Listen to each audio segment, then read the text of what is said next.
വയനാട്ടിലെ ഉരുൾപൊട്ടലിൽ ഒഴുകിവന്ന മൃതദേഹം കണ്ടെത്താൻ ചാലിയാറിലെ തെരച്ചിൽ 7ാം ദിനവും തുടരുകയാണ്. ചാലിയാർ കടന്നുപോകുന്ന ഇടങ്ങളിലെ പഞ്ചായത്തുകളുടെ നേതൃത്വത്തിലാണ് തെരച്ചിൽ. ഇതുവരെ ചാലിയാറിൽ നിന്ന് 75 മൃതദേഹങ്ങളും 158 ശരീരഭാഗങ്ങളുമാണ് ലഭിച്ചത്.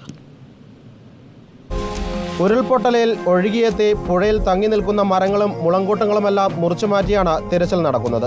പോത്തുകൽ പഞ്ചായത്തിലെ ഇരുട്ടുകുത്തി മുതൽ ചാലിയാർ കടന്നുപോകുന്ന തീരങ്ങളിലെല്ലാം തിരച്ചിൽ തുടരുകയാണ്. വിവിധ ഭാഗങ്ങളിൽ ഡ്രോണിന്റെ സഹായവും ഏർപ്പെടുത്തിയിട്ടുണ്ട്.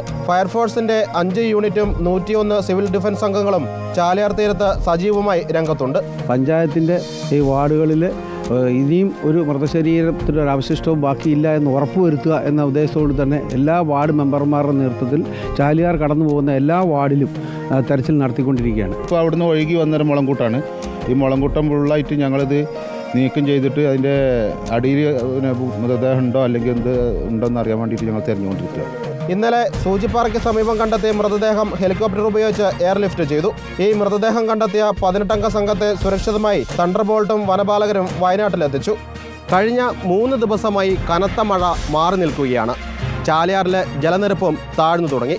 അതുകൊണ്ട് കൂടുതൽ മൃതശരീരഭാഗങ്ങൾ കണ്ടെടുക്കാൻ സാധിച്ചേക്കും.